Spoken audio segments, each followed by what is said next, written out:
12시 많은 참여 바랍니다.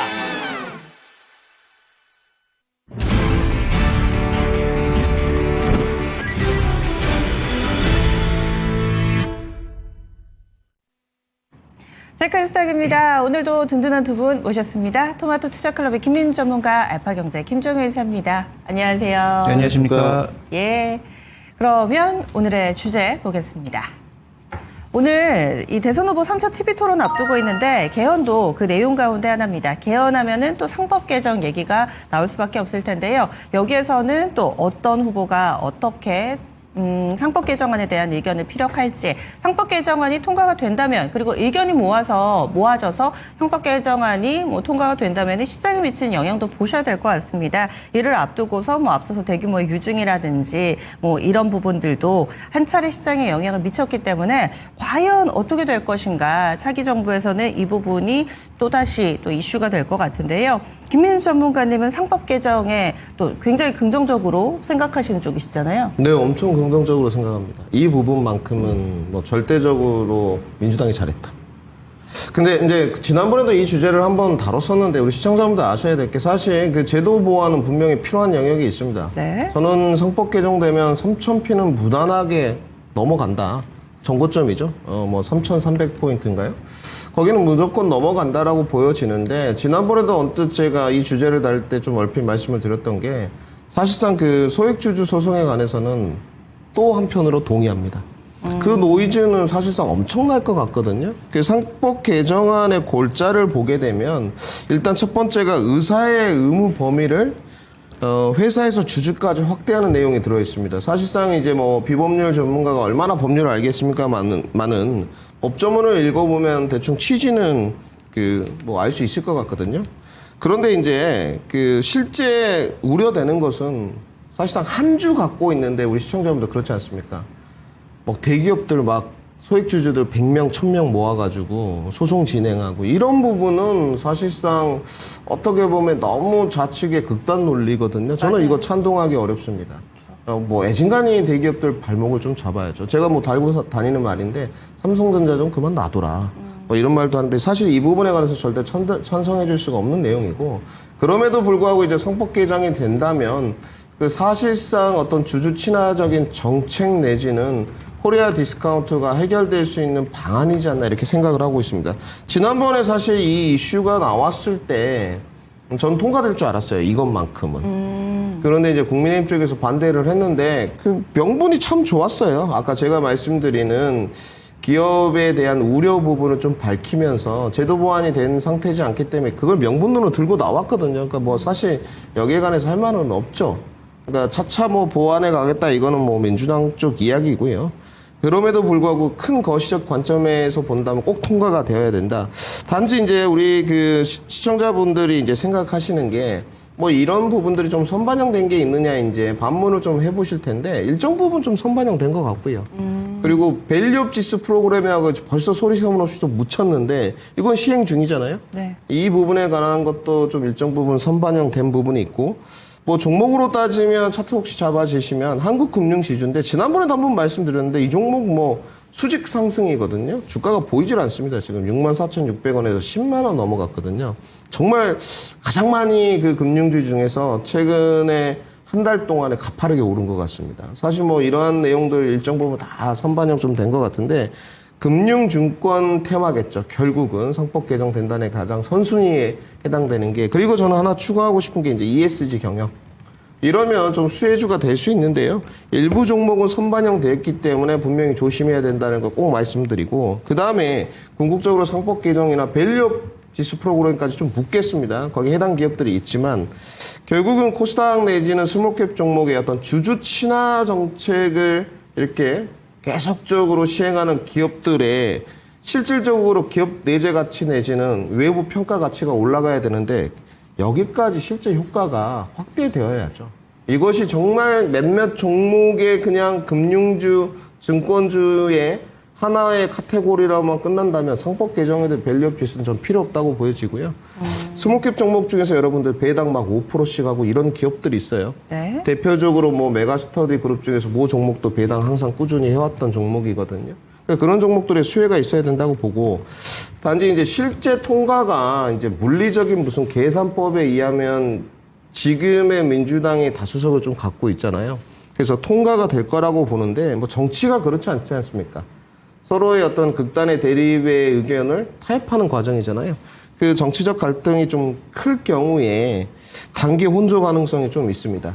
뭐 그래도 결과론적으로 어느 쪽이 좀 상방이 우위냐 하방이 우위냐 뭐 이렇게 물어보신다면 우상향의 한 표는 드리겠습니다. 그런데 이제 실질적으로 그 법안이 만들어지고 통과되고 실제 정말 시행되기까지는 시간이 좀 소요되죠. 그래서 그 안에 외국인의 수급 확인은 좀 필요하지 않나까지 정리를 좀 해드리겠습니다. 네, 이사님은 상법 개정안 어떤 시각이세요? 네, 일단 뭐 민주당 쪽에서 만약에 대선 승리를 한다면 이제 정부가 막지 않을 것이기 때문에 될 가능성은 굉장히 높아진다라고 봐야 될 것 같고요. 뭐 기업 쪽에서는 싫어하겠지만, 뭐 기업들은 뭐 여러 가지 이유로 인해서 뭐 싫어하겠지만, 가장 중요한 건 그동안 지분 얼마 안 갖고도 내가 내 마음대로 대주주 이상의 어떤 권리를 충분히 누렸는데 그게 이제 없어질까봐 이제 가장 크게 우려하는 것이겠죠. 그래서 이 주주 그 이사에 대해서 기업이 아닌 주주에 대한 어떤 이 권리를 그 의무를 부여하면 뭐 그와 관련돼서 좀 긍정적 효과가 반드시 있을 거라고 보고 있고요. 그다음에 이제 밸류업과 결부되어서 조금 전에 뭐 김민희 전문가도 얘기했지만 일본도 뭐 한 해, 두 해 만에 이룬 성과입니까? 10년간 진행했던 그 장기적인 프로젝트, 밸류업이라고 하는 프로젝트가 결국 일본도 성공하면서 지금 30년간 가지 못했던 정고점을 일본 주식도 뛰어넘었던 거거든요.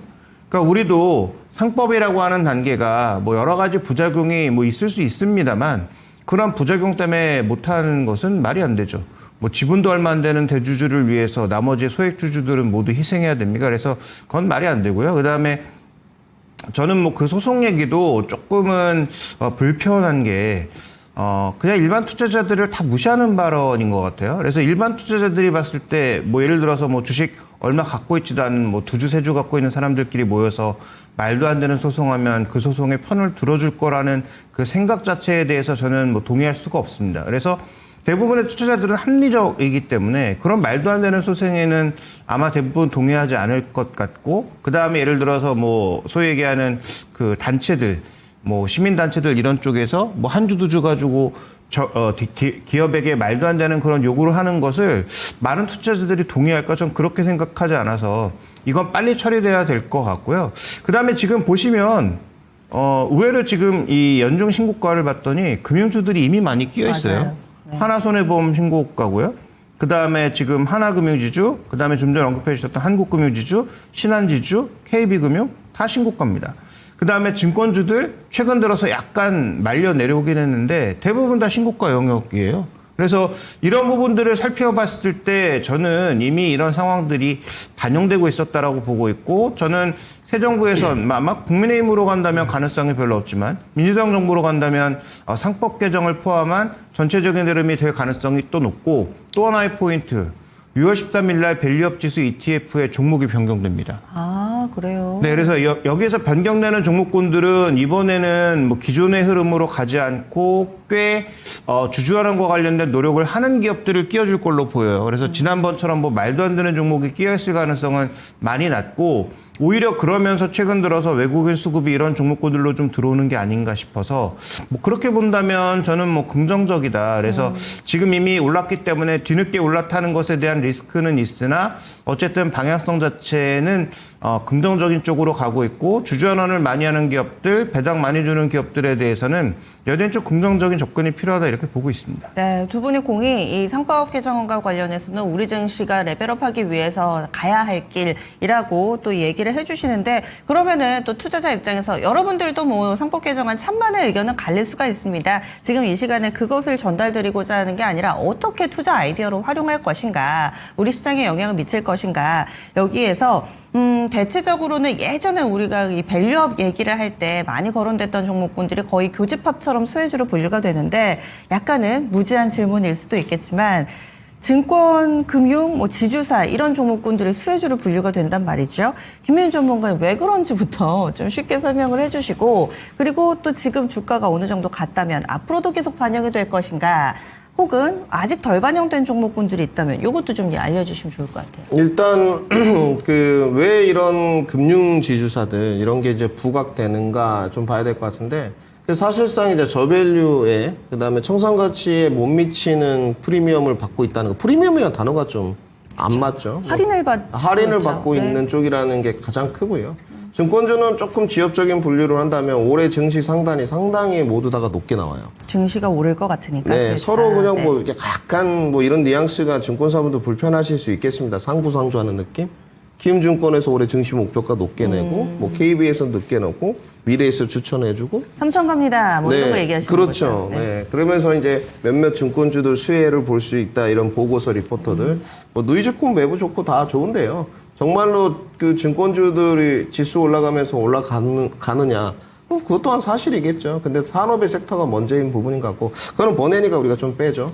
그러한 영향력들이 증권주에는 있는 것 같고, 금융지수는 이제 4대 금융지주사라고 평가를 해야 되는데, 여기는 정말로 할인을 받고 있느냐? 네, 할인받고 있습니다. 인정할 건 우리가 인정하죠, 쿨하게.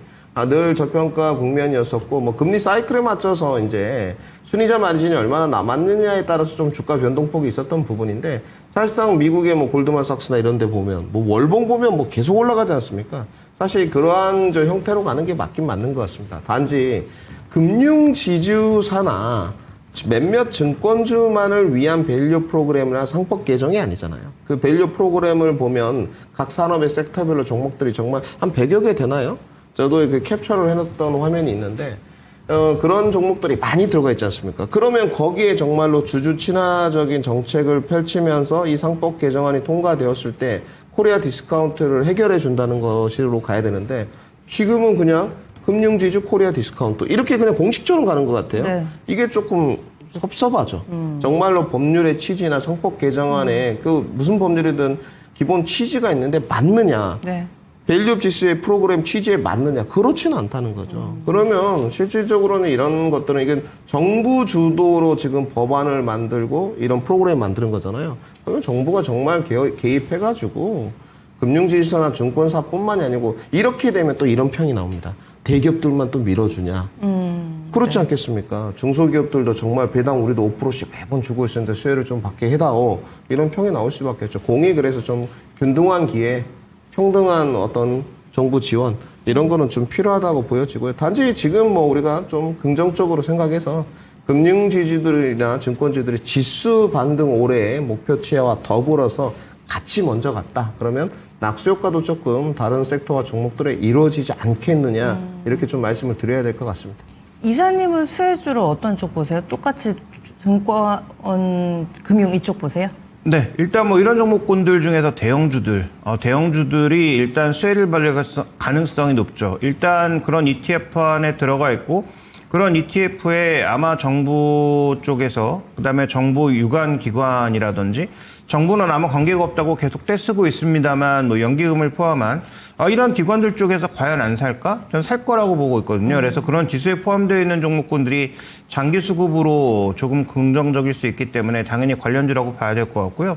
솔직히 까놓고 얘기하면 일본 증시도 정부가, BOJ를 쥐어짜서 BOJ가 ETF를 사고 그 ETF가 증시를 밀어올린 효과가 가장 크잖아요. 그러니까 그런 측면에서 봤을 때 우리는 그렇게 대놓고는 당연히 못하겠지만 일정 부분 정부가 연금이라든지 이런 쪽에 고배당을 하는 방향이든 아니 밸류업을 하는 방향 쪽에 밀어줄 가능성이 충분히 전 있다라고 보고 있고 그런 압박을 하면 관련된 기관들은 영향 안 받는다고 뭐 볼멘 소리 하겠지만 반드시 영향을 받는다라는 측면에서 뭐 대표 종목이라고 볼 수 있는 뭐 KB금융이라든지 뭐 미래에셋증권이라든지 뭐 삼성생명 이런 종목군들은 저는 여전히 수혜를 장기적으로 받는다라고 보고 있고요. 여기에 또 가장 중요한 근간은 조금 전에 김민주 전문가도 얘기하셨지만 저평가다. 이런 종목군들이 모두 PBR 최근에 뭐 주가가 올랐다고 치지만 올라봐야 0.6배, 0.7배, 최고 많이 오른 게 한 0.8배. 그나마 이제 장기적으로 쭉 올랐던 메리츠 금융지주 정도가 한 배 수준이라는 거죠. 그러니까 뭐 우리가 PBR 한 배가 무슨 절대적인 뭐 이 지표는 아니지만 장부같이 아래서 거래되고 있는 종목군들이 이렇게 주주환원도 하고 배당도 많이 주고 노력을 하는데 그게 거기까지 못 간다라는 건 뭐 말이 안 되는 상황이니까 저는 뭐 그런 차원에서 대표 종목군들의 수혜는 이어질 수 있다라고 보고 있고 중소형주 중에서도 꾸준하게 배당을 하거나 자사주 소각하거나 이렇게 좀 나서서 하는 그런 모범적인 기업들도 아마도 혜택을 받을 가능성은 충분히 있지 않을까 이렇게 좀 봐야 될 것 같습니다. 마지막 하나만 더 질문 드릴게요. 상법 개정안 통과를 앞두고서 약간의 좀 부작용, 진통 과정으로 대규모의 유중 도미노라든지 아니면 뭐 분할 도미노라든지 개정안이 되기 전에 기업들이 할 수 있는 걸 다 하지 않을까. 그렇다면은 이게 짧은 기간 안에 집중이 되면 또 지수에 충격이 있을 수도 있는데 얼마 전에도 또 대규모 유증, 어제 장 마치고 나서도 LS 마린솔루션 같은 경우는 물론 투자를 위해서 한다고 하긴 했지만 대규모긴 합니다. 이런 부분들에 대한 걱정도 좀 있는데 김민주 전문가님 어떻게 보세요? 뭐 이거는 그냥 속 시원히 말씀을 드리는 게 맞을 것 같아요. 그들의 생각과 그 명분이 맞을 거라고 인정하고요. 그들이라는 건 기업 쪽에? 네, 뭐 예. 그 명분론에 관해서 예. 참 우리가 뭐 앞으로 캐파 증설이나 이런 데를 위해서 유증했습니다 하는데 거기다 대놓고 사람의 속내는 알 수 없잖아요. 그걸 가지고 뭐 아니다 이렇게 말하기 그렇고 단지 그냥 저의 주관적인 판단으로는 이 상법 개정안이 아무래도 통과될 것 같은 생각이 좀 많이 갖고 있지 않나. 그래서 선제적으로 움직인다고 보여지고요. 그래서 더불어서 이야기하면 금융지주나 이런 종목들이 더 좀 도드라지게 가는 것 같아요. 왜? 4대 금융지주사는 여러분들 유상증자 할 일이 없어요. 이 유상증자하면 찾아가야죠, 정말요. 은행 가서 따져야죠. 돈을 그렇게 많이 버는데.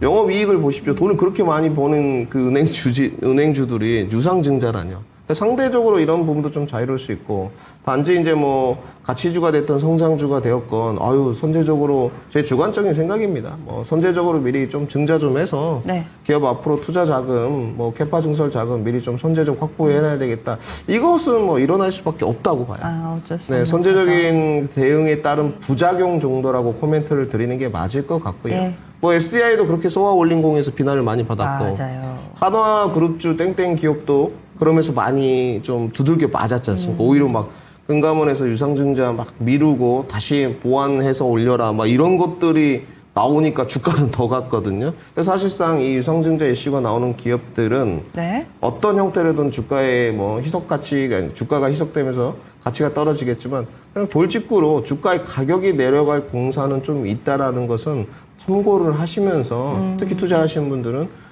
좀 하나의 변수로 고뇌를 하는 것은 좋지 않지 않겠나 이렇게 좀 판단하고 있습니다. 이사님은 이런 부분에 대한 대응 전략이 있으세요? 뭐 최근에 금감원이 그냥 지나치지 않습니다. 그래서 지금 뭐 하나도 2번이나 강짜를 맞았고 최근에 괜히 하는 게 아니다. 네. 그래서 금감원도 벌써 눈치 보기 시작했고 다음 정부가 이런 방향으로 간다면 아마 뭐 기업들이 하고 싶어도 진짜로 이제 제대로 된 신고서 내지 않고 뭔가 의도성이 보이는 그런 신고서들은 그냥 다 쓰레기통으로 갈 가능성이 높다 이렇게 봐야 될 것 같습니다. 네, 알겠습니다. 두 분의 의견 들어봤습니다. 이슈 분석해봤고요. 다음 섹터로 넘어가겠습니다. 오늘 잠은 어떤 섹터를 봐야 될까요? 오늘 두 분의 선택. 먼저 김윤 전문가님 어떤 섹터 보세요? 네, 오늘 반도체 준비했습니다. 반도체. 그리고 이사님은요? 네, 저는 여행 준비했습니다. 여행. 예. 먼저 반도체부터 보겠습니다. 어제는 유리기판만 들썩였는데 반도체 전반으로 주목하시는 이유 알려주세요. 아닙니다. 유리기판만 들썩이지 않았습니다, 앵커님. 딴 데도 좋았어요? 섭섭합니다. 제가 네. 굉장히 좋은 것만 봤던 것 같은데. 어제 그 사실 유리기판이 많이 화두적으로 갔고요. 예. 그 뭐 다른 반도체들도 사실 뭐 크게 움직이진 않았습니다. 앵커님 말씀이 뭐 거의 맞고요. 30반이 2% 정도에서 3% 정도 움직였어요. 뭐 대체적으로 보시게 되면 몇 종목만 좀 보겠습니다. 어제 한미반도체. 그래도 많이 났어요. 네, 한미반도체 뭐 7%대 좀 반등이 나왔기 때문에 네. 그나마 HBM 쪽에서 지금 뭐 좀 스몰캡 종목 중에서 대장주격으로 봐야겠죠. 한미반도체. 그래서 여기가 좀 움직였던 쪽이고 그 다음에 전공종 쪽에서 코미코라든지 동진세미캠 뭐 이쪽도 조금 어제 움직였습니다. 동진세미캠 같은 경우도 지금 종가 마감이 3%대 됐으니까 뭐 2, 3%, 3, 4% 정도는 움직였는데요. 결국 오늘 준비한 그 내용의 골자는 반도체 좀 매집 과정이 일어나고 있지 않느냐. 그 매집의 형태가 여러 가지가 있겠죠. 매집을 해간다는 것은 어찌됐건 주가의 등락 과정을 만들고 기관 행보로 좀 이렇게 끌고 가는 형태인데 저는 뭐 그 부분에 계속 설명을 들었어요. 공매도를 계속 치면서 대차장고의 감소 증가를 이용한 주가 얼음 이렇게 하면서 매집으로 가는 것 같거든요. 그 대표적인 종목이 한미 반도체이지 않느냐. 네. 이게 거의 뭐 공매도와 대차장고 감소 증가와의 전쟁인 것 같아요. 근데 주가는 이렇게 보시면 여러분들 차트 모습이 나가고 있는데 이걸 봐야 되겠죠. 어찌됐건 저점이 계속적으로 올라가면서 기술적으로 올라갔다는 거. 고점도 계속 올라갔습니다. 5월 16일 기준으로 고가가 94,200원이었거든요. 그러니까 이런 거를 유심히 봐야죠. 당장의 막 수직 상승보다도 저점 레벨업이 계속적으로 되고 있느냐. 이번에 한번 눌렀다가 다시 올라가는데 고점 부근을 다시 돌파할 수 있을 것이냐. 그런 종목들이 조금씩 이루어지고 있는데 뭐 공이 다른 이유도 있을 수 있습니다. 저처럼 대차장고의 증감과 감소로 분석하지 않고 다른 이유, 타당한 이유도 있을 수 있으니까 많이 찾아보시고요. 단지 전일부터 이 반도체 좀 흐름을 보게 되면 주도군은 조선과 방산, 뭐 인도와 뭐 몇 개의 어떤 이슈들이 쏘아올린 공들이 좋았는데 그 반도체 쪽에 슬금슬금 좀 수급 유입이 되는 형태. 그 다음에 코스닥 중심으로 스몰캡 종목들의 현물 유입. 오늘 또 연속성을 좀 확인해 볼 필요가 있지 않느냐. 어찌됐건 뭐 EU 쪽하고의 관세는 또 약간 또 미뤄졌지 않습니까? 변덕쟁이 트럼프 대통령 때문에. 그러면 결국은 계속적으로 생각하지만 어제 그 김종희 사님의 말씀 중에 가장 그 경청에서 들었던 게 매물대가 좀 쌓이고 있다. 근데 매물대가 반도체에 쌓인 게 아니고 반대에 지금 주도군들에 좀 쌓이고 있는 거죠. 조선 방산에. 그래서 저는 이 부분에 굉장히 동의를 하고 있거든요. 그러니까 이쪽이 나쁘다는 게 아니고 주도군이 맞아요. 어제 뭐 현대음수 20몇 %씩 날아가는데 어찌 주도군이 아니라고 이야기하겠습니까만은 속도를 바라시면 그쪽으로 가야 되는 게 맞지만 지금의 수급의 전환점이나 변화점을 좀 포착한다면 여기가 기회가 될 것이다. 계속적으로 말씀드리고요. 전공적부터 HBM까지 수급의 유입 흐름이라고 하겠습니다. 수입의 유입 흐름. 개선보다는 유입 흐름이 조금 나아지고 있지 않느냐 판단하고 있고요. 그리고 지금 뭐 집중도가 엔비디아의 그 현지 시간으로 28일입니다. 여기 실적 발표에 좀 맞춰져 있는데 저는 영향력 크지 않을 거라고 봅니다. 엔비디아로 내려오는 뭐 SK 하이닉스, TSMC의 삼각 편대는 아직 유효하지만 국내 증시에 주는 영향력은 좀 제한적인 것 같아요. 그러니까 HBM이 엔비디아 아니면 안 팔릴 소냐? 저는 다 팔린다고 보거든요. 엔비디아가. 오히려 엔비디아가 불리하다고 봐요. 그래서 엔비디아가 아니더라도 다른 빅테크 기업들, 팹리스 업체들 등등 줄 서 있는 상태이기 때문에 이 엔비디아의 실적에 관해서 너무 고민하실 필요가 없고 왜냐하면 엔비디아 실적은 잘 나올 겁니다. 그러니까 지금은 엔비디아 실적이 못 나온 적이 없어요. 근데 뭐를 핵심으로 끌고 있느냐? 해석의 여지로 몰아가지 않습니까? 그러니까 영업이익이 이익률이 뭐 100% 넘게 올랐을 때도 아유 기대치보다 별로다. 70%가 올라도 아유 기대치보다 별로다. 또 언제는 괜찮다. 이렇게 해석의 여지로 몰아가게 되면 답이 안 나오는 쪽이니까 시장의 영향력을 봐야 되는데 이것이 약간 좀 감소했기 때문에 큰 영향력 없을 것 같고요. 저가 매수 하시는 분들은 엔비디아 실적 때문에 조금 두려움을 갖고 계셨다면 과감하게 이쪽에도 관심을 가져봐야 되지 않느냐 생각해서 오늘 저는 반도체 준비해봤습니다. 네, 그래서 반도체 섹터 그리고 김 이사님 여행을 약간 좀 의아하기도 하면서 어떤 이유이실지 궁금한데 알려주시죠. 네, 이 여행주가 1분기 실적도 안 좋았고 망가진 가장 결정적 이유는 여러 가지 연초의 이슈들이 나오면서 여행 패키지 상품들 원래도 안 가고 있는 데다가 여행 가고 싶었던 그런 마음들을 다 꺾었던 연초에 그런 이슈들, 연말부터 연초까지 이어졌던 그런 여러 가지 정치적인 이슈들이 다 결부가 결국은 실적이 망가졌고 주가도 망가졌다라는 거죠. 그런데 그런 요인들이 일단 뭐 이번 대선을 지나면서 정치적 불확실성은 뭐 완벽히 제거는 아니지만 많이 제거된다라고 봐야 될 것 같고, 그다음에 또 하나 여행을 막았던 가장 큰 이슈 중에 하나가 환율이었죠, 환율. 그러니까 환율이 너무 무서워서 뭐 해외 나가기가 무섭다. 물론 공항 가보시면 사람 미어 터지기 때문에 전혀 그런 생각이 안 들지만 어쨌든 환율 돈 바꾸러 갔을 때는 예전에 대비해서 너무 이제 금액이 차이가 나는 것을 진짜 심각할 수밖에 없고, 해외 유학 나가 계신 분들에게 뭐 송금하면 더더욱 느낄 수밖에 없는 그런 상황이었는데 1,500원을 위협하던 환율이 지금 1,360원대까지 내려와 있습니다. 환율만으로도 충분히 이제 긍정적 효과가 있지 않나라고 봐야 될 것 같고요. 그 다음에 이제 유가도 60달러에서 계속 안정을 보여주고 있잖아요. 그러면 여행주를 압박했던 그런 뭐 대외 이슈 중에서 여전히 뭐 전쟁 이런 것들은 진행되고 있는 상황이지만 국내 사람들을 묶었던 그런 이슈들은 어느 정도 조금 정리되고 있다라고 봐야 될 것 같고요. 그러면 하반기 살펴보면 6월 달에도 연휴 있죠. 10월 달에는 10일짜리 연휴가 있죠. 맞아요. 그래서 이런 연휴와 관련된 그런 흐름들은 분명히 있고요. 5, 60대도 요즘은 자유여행 간다. 아무도 패키지 안 간다라고 하지만 뭐 그 트렌드 자체는 분명히 맞아요. 그런데 하나 투어를 비롯한 여행사들도 바보는 아니잖아요. 그런 트렌드로 가는데 예전처럼 여행비는 싸게 해놓고 가서 사람들 쇼핑 돌려서 거기서 뭔가 이익을 취하는 형태는 점점 줄어들고 있습니다. 그래서 그런 변화하는 어떤 패키지도 본다면 패키지를 안 가나? 여전히 패키지를 가는 사람들은 간다는 거죠. 그래서 뭐 저 아시는 분이 그 유럽 지중해 쪽 지역 전문으로 이제 패키지를 인솔하시는 분이 있는데 네. 이분 지금 거의 일주에 한 달에 두세 번씩 나가고 있다는 거죠. 한때는 뭐 40명 데려가고 한때는 프리미엄 같은 경우에는 한 10명만 딱 데려가서 뭐 이렇게 다녀오니까 그런 측면에서 봤을 때 우리가 이제 다른 종목까지 확산하기 좀 어렵고 하나 투어로 좀 봐야 되지 않을까.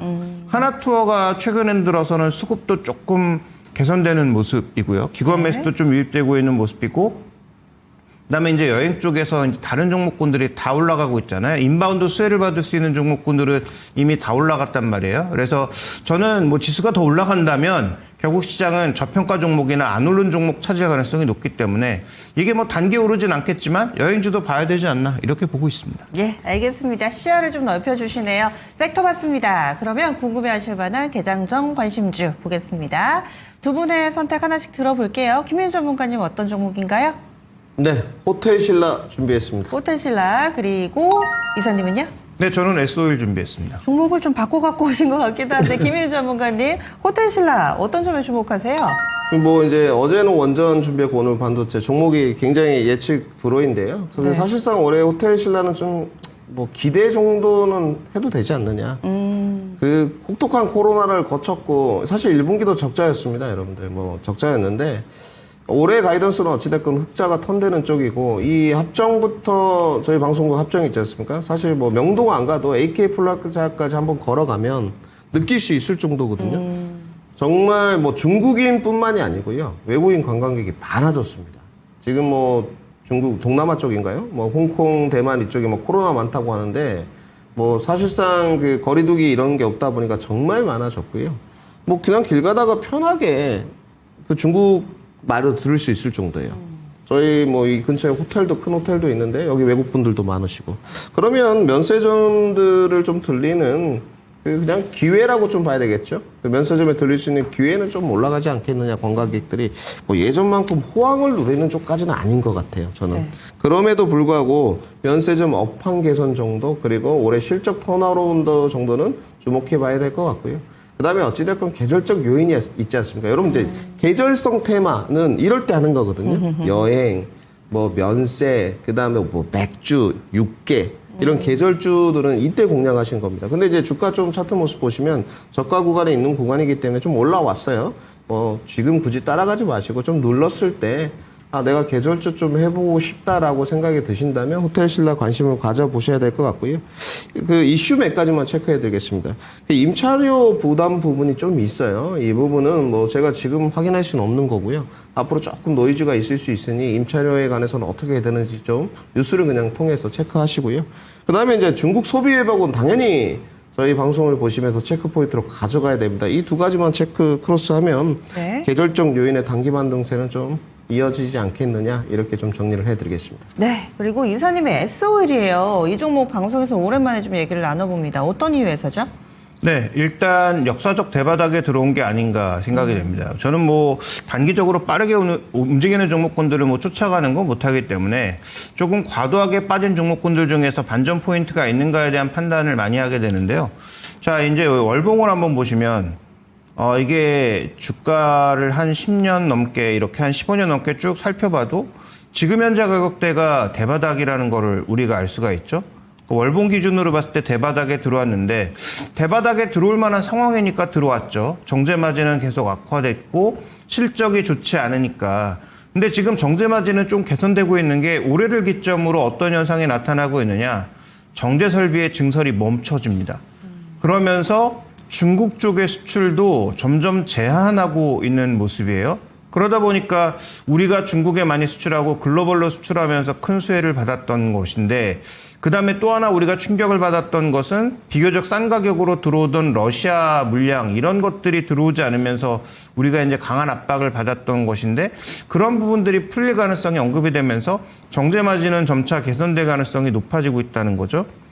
그 다음에 이제 S-오일의 또 하나의 문제는 샤인 프로젝트가 과연 언제 시작할 거냐. 이게 이제 우리나라 최대 석유화학 프로젝트 아닙니까? 여전히 약화된 상황에서도 샤인 프로젝트는 대주주로 인해서 수익을 낼 수 있다는 기대가 있는데, 이게 이제 내년에 시작합니다.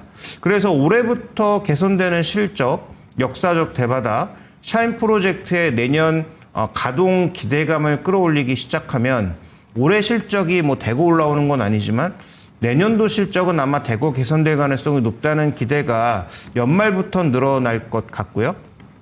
그다음에 S-오일 대주주의 특성상 꾸준하게 좀 배당을 높게 하고 있는 것도 고려해 본다면 저는 S-오일에 대해서도 우리가 뭐 관심을 좀 가져봐야 되지 않느냐, 이렇게 보고 있습니다. 네, 알겠습니다. 그래서 두 분의 오늘장 개장정 관심주인데요. 토마토 AI는 어떻게 판단했을까요? 보시죠. 토마토 AI 7대 3입니다. 그래서 S-오일이 조금 더 높은 점수를 받았습니다. 포텐실라 같은 경우는 괜찮기는 한데 이 실적 개선이 조금은 더디다라는 점을 약점으로 지목을 했는데요. 이렇게 토마토 AI의 선택 S-오일입니다. 물론 투자 성향이라든지 상황에 따라서 여러분들 참고해 보시기 바랄게요.